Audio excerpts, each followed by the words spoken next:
믿음 생활에 롤 모델이 있는지요? 개인적으로 저는 목회자로서 저의 목회의 롤 모델이 있습니다. 저의 고향교회, 모교회 목사님이 제 롤 모델이고 또 한 분은 성경의 바울입니다. 믿음 생활을 할 때 롤 모델이 우리에게 필요합니다. 믿음에 좋은 롤 모델이 있으면 눈에 보이지 않는 하나님을 지금 여기에서 볼 수 있는 그런 역할을 할 수 있기 때문입니다. 특별히 우리가 평신도로서 함께 교회를 섬길 때 평신도에 좋은 롤 모델이 있다면 우리에게 더 좋은 영향을 미칠 것입니다. 사실 교회가 건강한 교회로 세워져 가기 위해서는 믿음이 좋은 평신도에 좋은 롤 모델이 필요합니다. 목회자도 중요하지만 같은 형편에 있는 성도가 우리에게 좋은 롤 모델이 된다면 더 좋은 영향을 미칠 수 있기 때문입니다. 오늘 본문에는 초대 예루살렘 교회의 일꾼으로서 우리에게 좋은 롤 모델이 되었던 스데반 집사가 소개되어집니다. 초대 예루살렘 교회는 7명의 집사를 세웠습니다. 그 7명의 이름은 사도행전 6장 5절에 소개되어지죠. 스데반과 또 빌립과 브로고로와 니가노로와 디몬과 바메나와 유대교에 입교했던 안디옥 사람, 여기 보면 니골라를 택하여라고 합니다. 7명을 집사로 택한 이유는 교회 안에서 구제도 하고 봉사도 하게 하기 위함이었습니다. 이렇게 7명을 세울 때 7명에 대해서 통틀어 이야기는 하였지만 스데반 집사에 대해서 언급을 한 정황은 성경에 없습니다. 근데 7명의 집사를 세우고 난 뒤에 갑작스럽게 이제 오늘 본문을 보게 되면 스데반 집사님에 대해서 성경은 집중적으로 6장, 7장에 기록을 하고 있습니다. 그리고 스데반 집사는 교회 안에도 영향을 미치고 교회 밖 세상에도 영향을 미치게 되어집니다. 이 스데반 이름은 스테파노스 헬라어에서 나온 이름인데 그 뜻은 왕관이라는 뜻이 있습니다. 그러니까 스데반 부모님이 이름을 지어줄 때 왕관의 의미로 이 이름을 지어주었을 때는 뭔가 잘 되게 하기 위한 목적이었을 겁니다.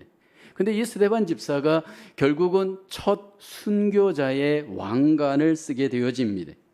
사도들보다도 더 영성이 있고 사도들보다도 더 교회 속에 영향력을 미치는 공동체 속에 영향력을 미치는 모습을 우리에게 보여주고 있습니다. 그뿐만 아니라 교회 밖에도 스데반으로 인해서 선한 영향력을 미치게 되었습니다.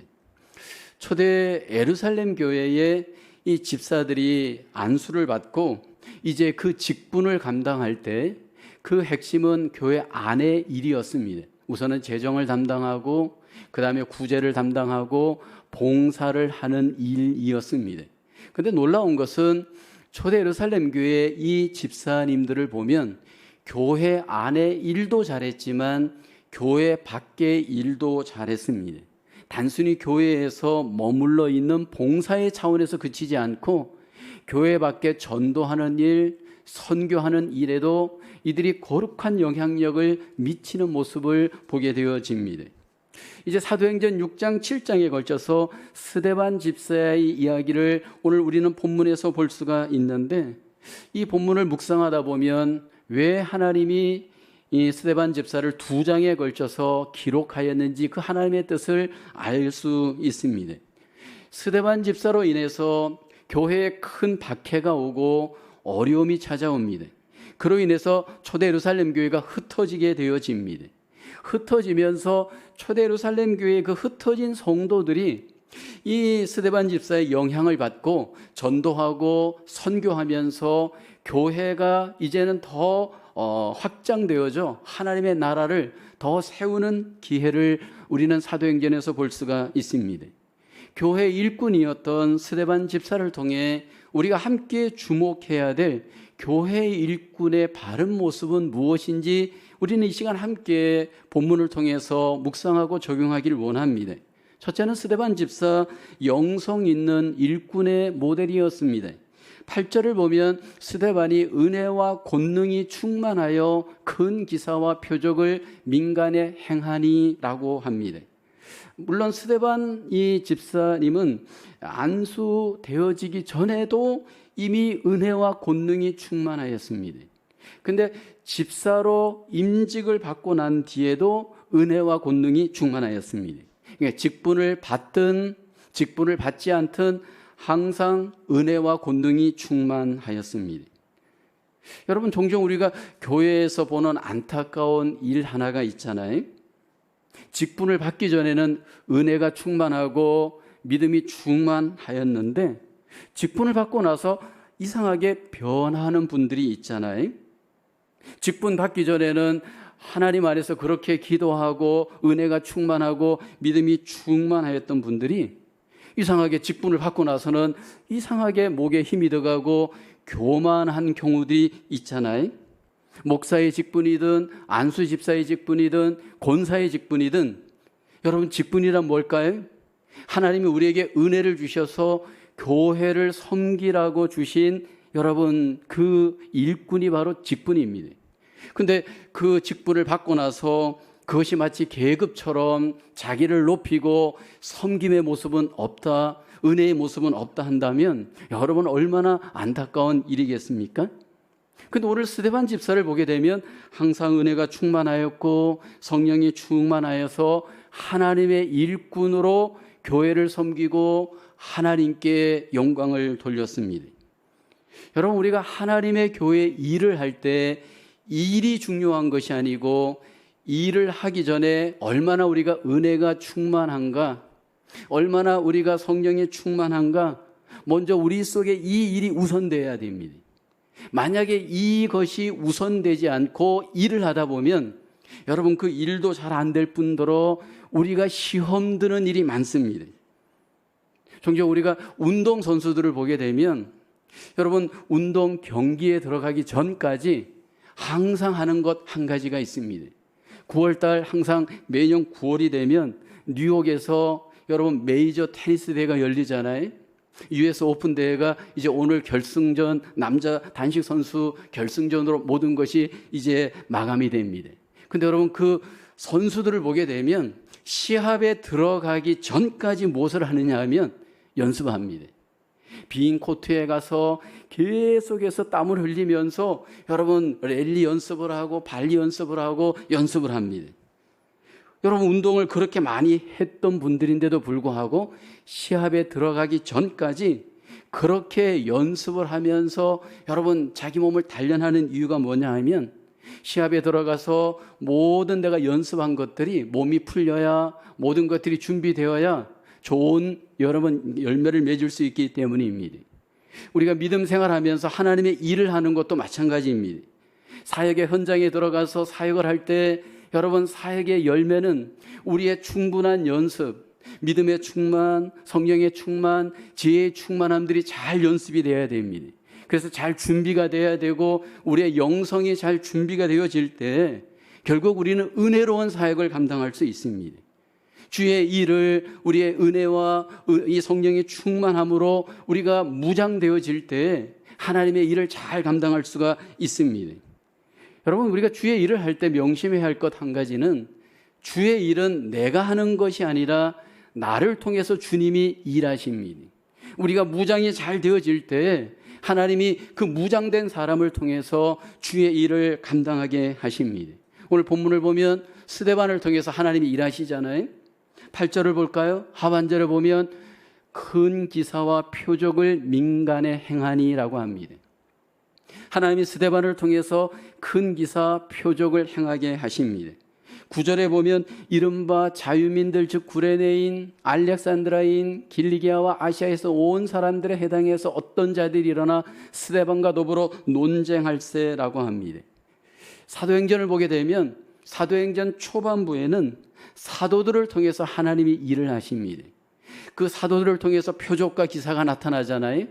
베드로와 요한을 통해서 나면서부터 안전병이 된 자를 하나님이 걷게 하셨습니다.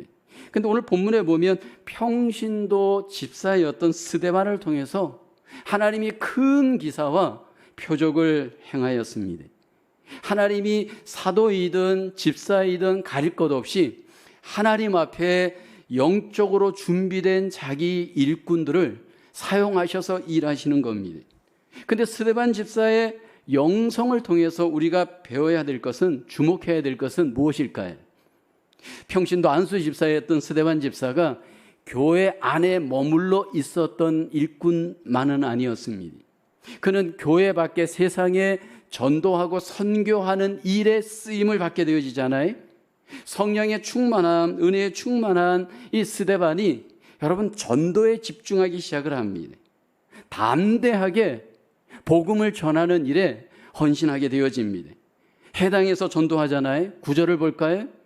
9절에 이렇게 말씀하죠. 리버디노, 이른바 자유인들, 구레네인, 알렉산드라인, 길리기와 아이세에서 온 사람들의 해당에서 어떤 자들이 일어나 스데반과 더불어 논쟁할세. 옛날 성경은 변론하였다, 그렇게 성경은 말합니다.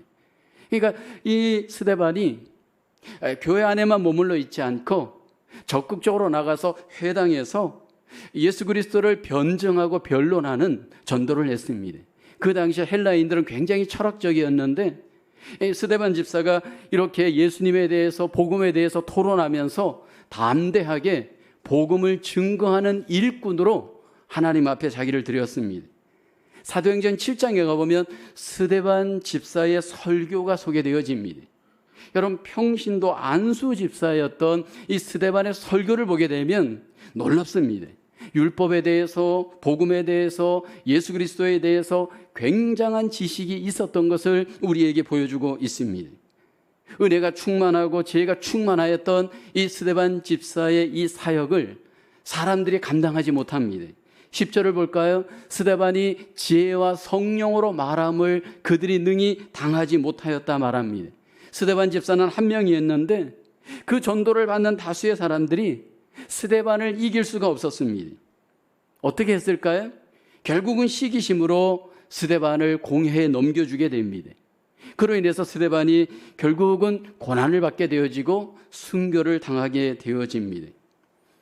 여러분, 주의 일꾼으로서 고난을 받으면서도 복음을 위해서 헌신할 수 있었던 하나님의 일꾼 스데반의 그 비밀은 무엇일까요? 여러분, 우리가 고난 속에서도 주의 일을, 주의 복음을 위해서 고난받으며 헌신하는 사람들에게 한 가지 있는 것이 있습니다. 사명감입니다. 사명감이란 이것은 나의 책임이다라고 하는 거룩한 하나님의 부르심에 대한 응답입니다. 여러분, 우리가 주님의 일꾼으로 부르심을 받았다면 교회 안에 어려움이 있을 때 교회 밖에 복음을 위해서 내가 고난이 있어도 헌신하는 그 놀라운 헌신이 주의 일꾼들 가운데 나타나는 줄로 믿습니다. 은혜가 충만하고 성령이 충만한 가운데 예수 그리스도를 위해서, 하나님의 나라를 위해서 복음과 함께, 주와 함께 고난받는 성령 충만한 영성, 은혜가 충만한 영성이 주의 일꾼의 모습인 줄로 믿습니다. 오늘 우리 교회 속에 이러한 아름다운 평신도 일꾼들이 여러분, 우리들 속에 회복되어지고 영향력을 미칠 수 있기를 주님의 이름으로 축원합니다. 교회 안에서만 영향을 미치는 게 아니고 교회 밖에도 영향을 미칠 수 있는 이 거룩한 여러분 영성이 우리에게 회복되어져 하나님 앞에 드려지고 영광을 돌릴 수 있기를 주님의 이름으로 축원합니다.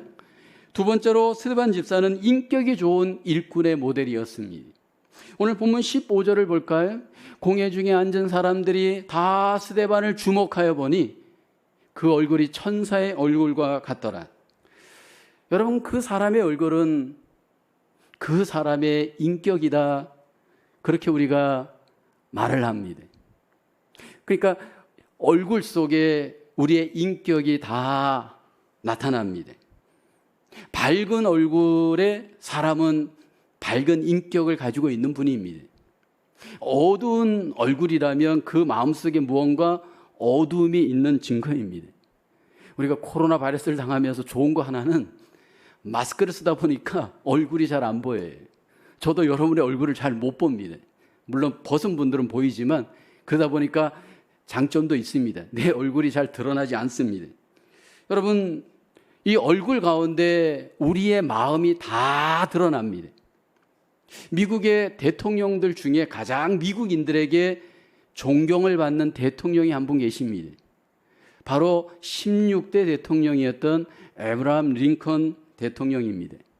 여러분, 에브라함 링컨 대통령의 초상화를 여러분 아마 보신 분들 계실 겁니다. 그 얼굴을 보게 되면 넓은 이마, 또 매부리 코와 같이 큰 코, 그리고 깊숙이 파인 그 눈, 불쑥 튀어나온 광대뼈, 사실 전체적으로 보면 밸런스가 그렇게 썩 좋지 않은 못생긴 얼굴입니다. 근데 여러분, 그 못생긴 얼굴인데도 불구하고 그 얼굴 속에는 그분의 위엄과 멋있는 인격이 드러나 있습니다. 분명히 못생겼는데 못생긴 것이 아니에요.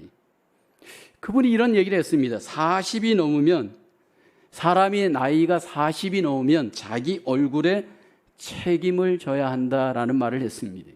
여기 지금 40이 넘은 분들 많이 계시는데 대부분 40대가 되어지면 모든 것이 결정됩니다. 40이 되어지면 우리의 마음도, 우리의 습관도, 우리의 삶도 대부분 결정이 되어집니다. 그리고 그 결정된 것이 가장 드러나는 것이 바로 우리의 얼굴입니다. 우리의 성품이 묻어나는 가장 핵심적인 장소, 바로 우리의 얼굴입니다. 그런데 오늘 스데반 집사의 얼굴이 천사의 얼굴과 같았다 성경은 말하잖아요. 어떤 상황입니까? 지금 공회에 붙잡혀 있습니다. 억울하게 붙잡혀 있습니다. 죄수로 붙잡혀서 지금 심판을 받는 정황입니다. 죄가 없는데도 불구하고 붙잡혀서 심판을 받고 이렇게 모함과 시기를 받는 정황입니다. 그런데 그 얼굴에 분노심이 없고 그 얼굴에 두려움이 없습니다. 오히려 그 얼굴이 해같이 빛나고 있습니다. 무엇이 이 스데반의 얼굴을 빛나게 하였을까요? 여러분, 스데반이 외적으로는 분명히 힘들고 어려운 정황에서도 그 내면 속에 그의 얼굴을 빛나게 하는 힘이 있었기 때문입니다. 여러분, 우리가 한번 웃기를 연습한다고 계속해서 우리의 얼굴이 빛나고 우리의 얼굴이 밝을 수는 없습니다. 종종 제가 교회에서 보면 얼굴 속에 여러분들의 그 마음이 다 드러나는 경우가 많습니다. 얼굴이 항상 심각하고 뭔가 이렇게 화가 나 있는 분들이 있습니다. 분명히 그 마음에 무언가 근심거리가 있고 스트레스가 있고 어려움이 있기 때문입니다. 근데 여러분, 가능하면 우리가 얼굴이 밝고 웃으면 보는 사람도 마음이 좋잖아요. 세상에서 가장 아름다운 꽃은 웃음이다라고 말을 합니다. 근데 여러분, 웃는 것이 그렇게 쉽지가 않잖아요. 노력으로 한계가 있는 것을 우리가 경험하잖아요. 스데반 집사가 지금 노력으로 그 얼굴이 빛난 것은 아니에요. 바로 그 안에 있는 은혜의 힘이었고 그 안에 있었던 성령의 힘이었습니다. 여러분, 우리 속에 은혜가 있으면 그 안에 은혜는 반드시 흘러서 얼굴 속에 나타납니다. 주님의 모습을 담는 그 얼굴로 우리의 은혜가 반드시 드러날 수 있도록 하나님이 역사합니다. 여러분, 우리 안에 성령의 권능이 있게 되어지면 그 얼굴 속에 담대함이 반드시 나타납니다. 이게 스데반 집사를 보게 되면 부드러움도 있고 강함도 있습니다. 성경은 우리를 향해서 예수 그리스도를 담은 향기요 편지인 것을 강조합니다. 고린도후서 2장 15절을 보게 되면 우리는 구원받는 자들에게나 망하는 자들에게나 하나님 앞에서 그리스도의 향기니. 그러니까 여러분 옆에 갔을 때 예수 그리스도의 냄새가 나야 됩니다. 누군가가 불신자가 내 옆에 왔을 때 나를 통하여, 내 얼굴을 통하여 예수 그리스도의 향기가 나야 됩니다. 그뿐만이 아닙니다. 나를 통해서 예수 그리스도의 놀라운, 여러분, 그 음성과 그 놀라운 은혜들이 전달되어야 됩니다. 고린도서 3장 2절을 보게 되어지면 너희는 우리의 편지라 우리 마음에 썼고 무사람이 알고 있는 바라. 바울의 마음속에 여러분 예수 그리스도를 믿고 또 세워가는 그 교회가 편지가 되었음을 고백하는데 사실 우리가 그래야 됩니다. 우리 속에 이렇게 예수 그리스도를 담는 편지, 예수 그리스도를 담는 향기가 나타나는 것, 그것이 얼굴 속에 나타나야 되고 삶 속에 나타나야 됩니다. 가장 우리가 예수 그리스도의 향기와 편지로서 나타나야 될 곳이 어디냐면 바로 우리의 세상의 삶입니다. 여러분, 우리의 직장과 일터를 한번 돌아볼까요? 여러분의 직장과 일터는 어떻습니까?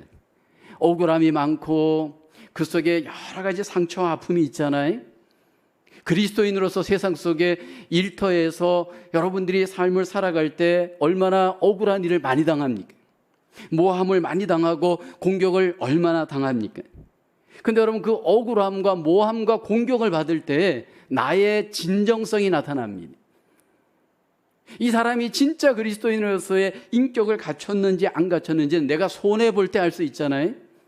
누군가가 여러분들에게 손해가 되어지는 말, 손해가 되어지는 그런 어떤 행동을 할 때 여러분들은 어떻게 반응하십니까?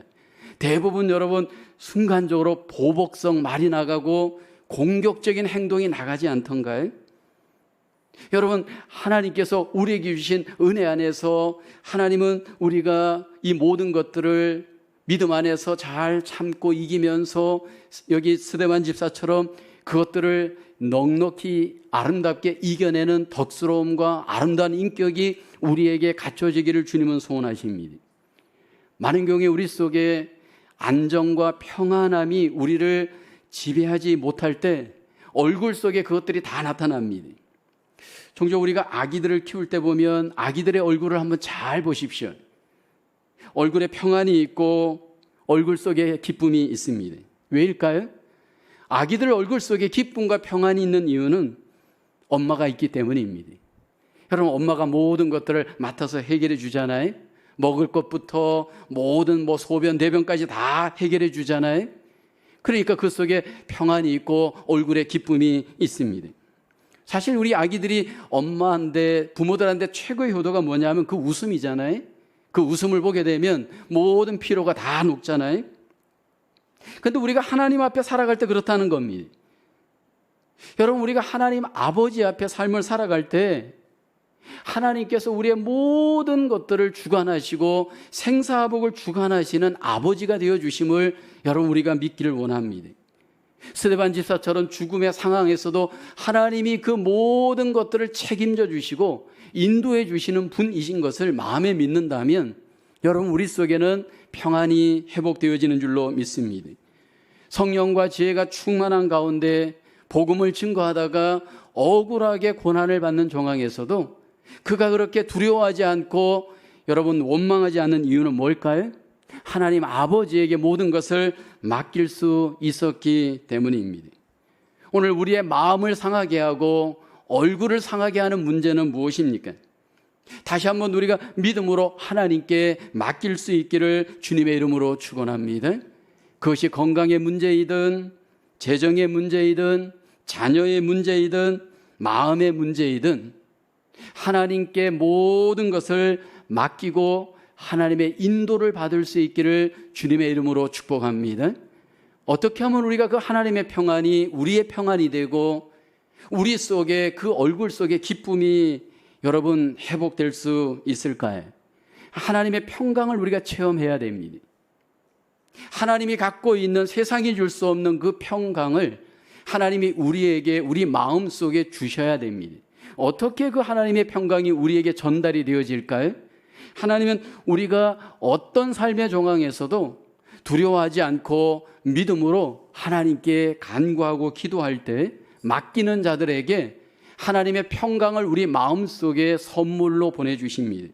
빌립보서 4장 6절 7절 말씀 여러분 같이 한번 고백해 볼까요? 시작.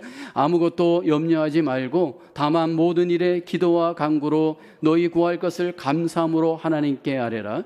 그리하면 모든 지각에 뛰어난 하나님의 평강이 그리스도 예수 안에서 너희 마음과 생각을 지키시리라. 저는 그 자리에서 스데반 집사도 마음으로 기도했을 거라 생각합니다. 여러분, 우리 속에 하나님 앞에 어떤 문제이든 그 자리에서 먼저 우리가 마음으로 믿음으로 기도하기를 원합니다. 평강의 하나님께 여러분 기도함으로 하나님께 맡길 수 있는 삶이 되기를 원합니다. 그럴 때 우리 속에 하나님이 주시는 놀라운 평강의 선물을 마음에 받게 되어지는 줄로 믿습니다. 오늘도 하나님 앞에 나와 우리가 함께 예배할 때 여러분 마음속에 얼굴을 찌푸리게 하고 삶을 힘들게 하는 그 원인이 있다면 여러분 이 순간 그것을 하나님께 믿음으로 맡길 수 있기를 원합니다. 그리고 그 하나님이 주시는 놀라우신 평강이 내 마음속에 여러분 회복되어지시고 응답으로 경험할 수 있기를 주님의 이름으로 축복합니다. 세 번째로 스데반 집사는 용서하는 일꾼의 모델이었습니다. 오늘 본문 사도행전 7장 60절 말씀입니다. 무릎을 꿇고 크게 불러 이르되 주여 이 죄를 그들에게 돌리지 마옵소서, 이 말을 하고 자니라. 기독교 역사에서 최초의 순교자가 바로 오늘 본문에 소개되어집니다. 여러분 예수님에게 12명의 제자가 있었잖아요. 그 중에 베드로 같은 경우에는 얼마나 열정이 넘쳤습니까? 내가 주님을 위해서 죽겠다라고 고백까지 했었습니다. 그런데 스데반이 첫 번째 순교자였지 제자들이 순교자가 아니었습니다. 신약 성경을 13권을 기록한 사람이 사도 바울입니다. 근데 사도 바울이 먼저 순교하지 않았습니다. 평신도 집사였던 스데반 집사가 먼저 순교하였습니다. 여러분 이 스데반 집사가 순교하는 그 과정이 사도행전 7장에 소개가 되어집니다. 스데반 집사가 공회 앞에서 한 일이 뭐냐면 하나님의 말씀을 전하는 설교 증거였습니다. 사도행전 7장에 보면 이제 스데반 집사가 공회 앞에서 하나님의 말씀을 전하는 스토리가 소개됩니다. 아브라함으로부터 시작해서 이삭, 야곱, 요셉, 모세, 다윗, 솔로몬, 이스라엘 역사에 대한 설교를 하게 되어집니다. 그런데 여러분 이스라엘의 역사, 구약의 역사가 성경에 우리에게 소개되어지죠. 어떤 분들은 이야기합니다. 왜 우리가 이스라엘의 역사를 알아야 되고 믿어야 하는가 질문합니다. 왜냐하면 이스라엘의 역사 가운데는 하나님의 섭리가 소개되기 때문입니다. 그 이스라엘 역사 속에 많은 사건 사고가 발생합니다. 근데 그 사건 사고 속에 보면 하나님의 놀라운 섭리가 소개되어집니다. 이 세상의 모든 일들은 우연히 일어나지 않습니다. 전적인 하나님의 주권 속에 섭리 가운데 일어납니다.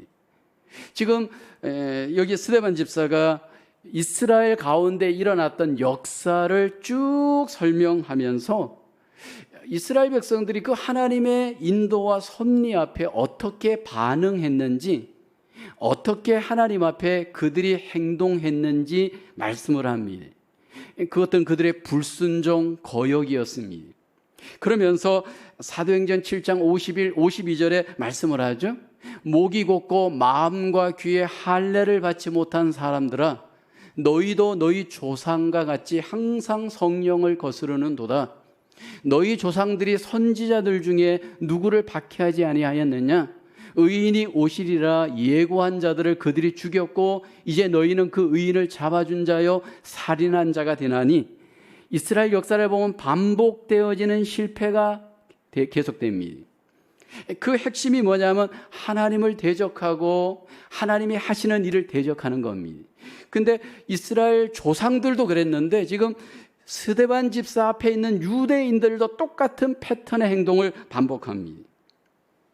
근데 스데반 집사가 그 일을 담대하게 설교를 통해서 말씀을 통해서 전하는 겁니다. 직면하여서 너희가 죄를 범한다. 그러면서 그들의 죄를 지적합니다. 여러분, 우리가 함께 하나님 앞에 말씀을 들을 때 때로 여러분들의 죄를 지적받는 느낌이 있을 수 있습니다. 그 죄를 지적받는 느낌이 있을 때 사람의 말로 듣지 않고 하나님의 말씀으로 듣고 그 말씀을 나에게 잘 적용하는 은혜가 있기를 원합니다.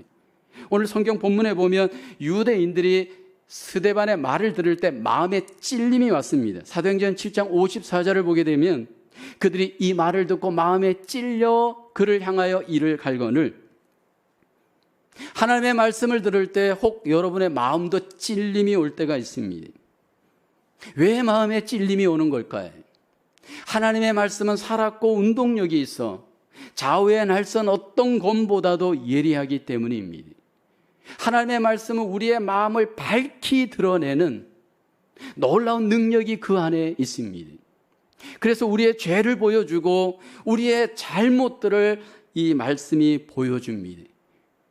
마치 여러분 예리한 칼이 우리 피부에 닿으면 닿는 순간 피가 나고 아픈 것처럼 하나님의 예리한 말씀이 여러분들의 마음에 닿을 때 때로 그런 아픔이 올 수가 있습니다. 근데 이 말씀의 아픔 앞에, 찔림 앞에 갔을 때 두 종류의 반응이 나타납니다. 이 두 종류의 반응을 보면 내가 진짜인지 가짜인지를 점검할 수 있습니다. 우선은 믿음의 긍정적 반응입니다. 말씀이 내 안에 찾아와 나에게 찔림을 줄 때 그 말씀을 듣고 하나님께로 마음을 돌이키는 분들이 있습니다. 초대 예루살렘 교회가 그랬습니다. 베드로 사도가 말씀을 전하였을 때 마음에 찔림이 왔습니다.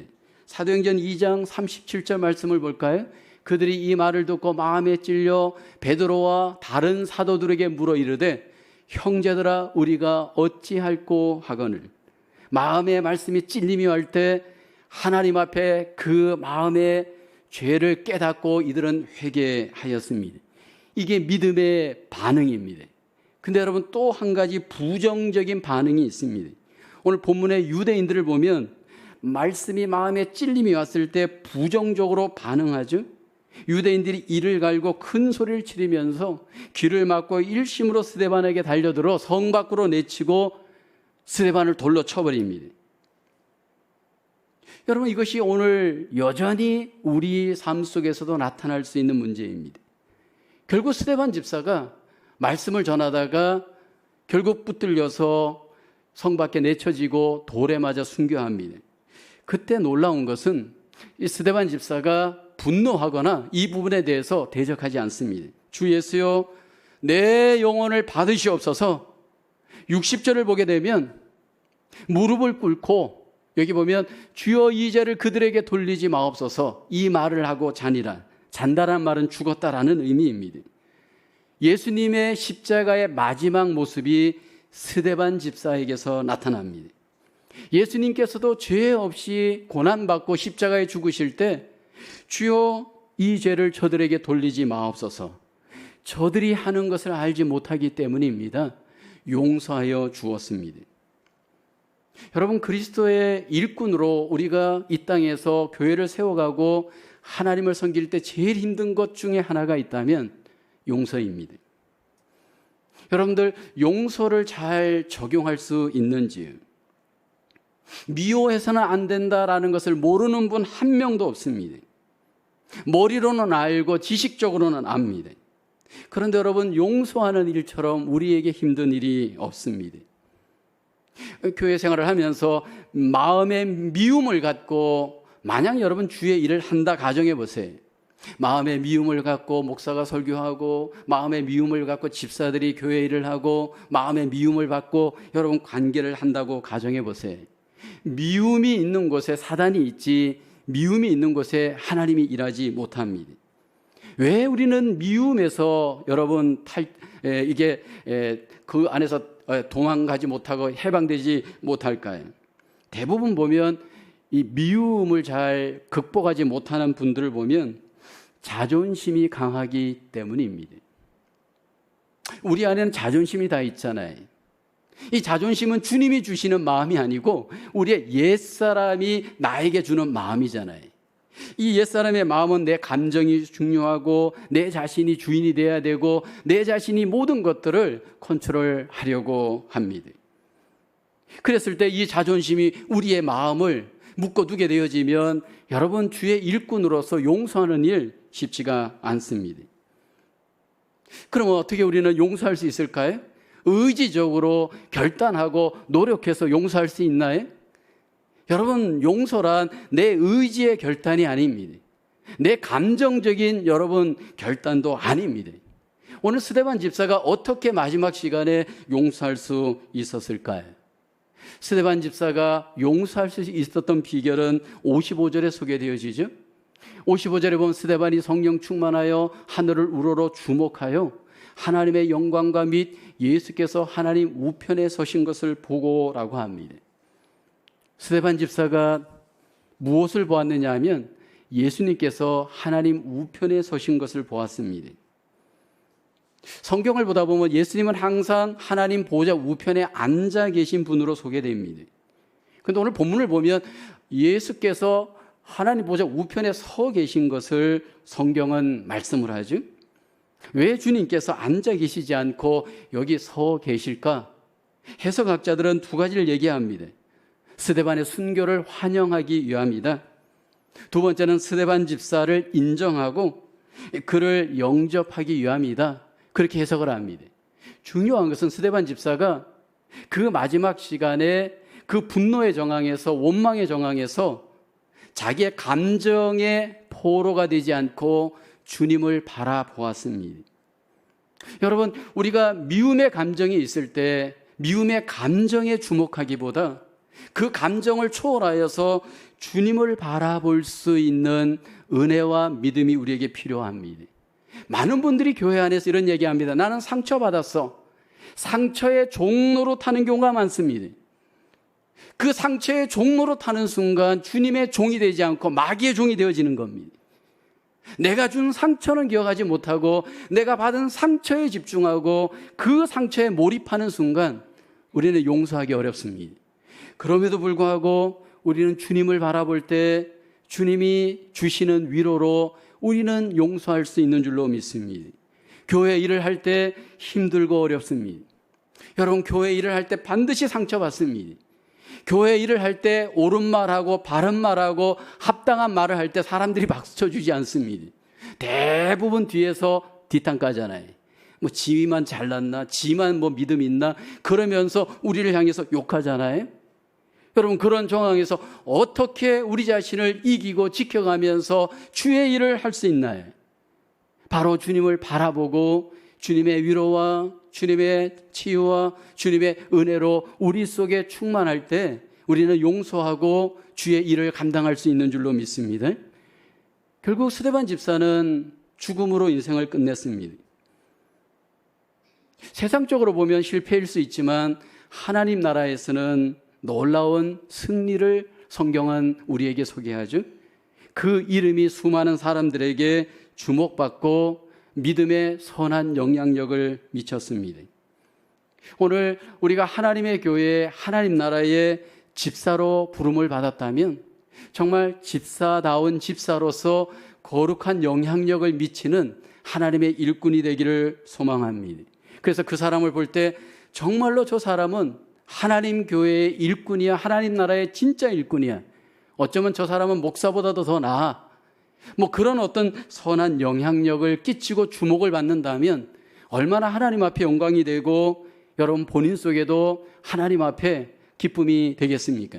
다시 한번 우리가 스데반 집사를 통해 우리 속에 주신 직분과 사명을 회복하고 주님 앞에 사람들 앞에 인정받는 영향력 있는 일꾼으로 하나님 앞에 우리 모두가 승리할 수 있기를 주님의 이름으로 축원합니다. 기도하겠습니다. 하나님, 그 크신 은혜와 사랑을 진심으로 감사합니다. 죄인 중에 계수였던 우리를 하나님 부르셔서 구원하여 주시고 하나님 나라의 귀한 직분을 주시고 일꾼으로 삼아 주신 것을 감사합니다. 스데반 집사와 같이 다시 한번 우리가 은혜로 충만하고 성령으로 충만한 영성 있는 주의 일꾼 되게 하여 주시옵소서.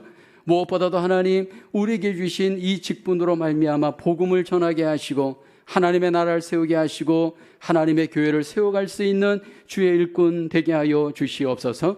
용서하게 하시고 다시 한번 하나님, 우리 속에 인격적으로 사역적으로 하나님의 놀라우신 빛과 소금의 역할을 신실하게 감당할 수 있도록 하나님 우리를 인도하여 주시옵소서.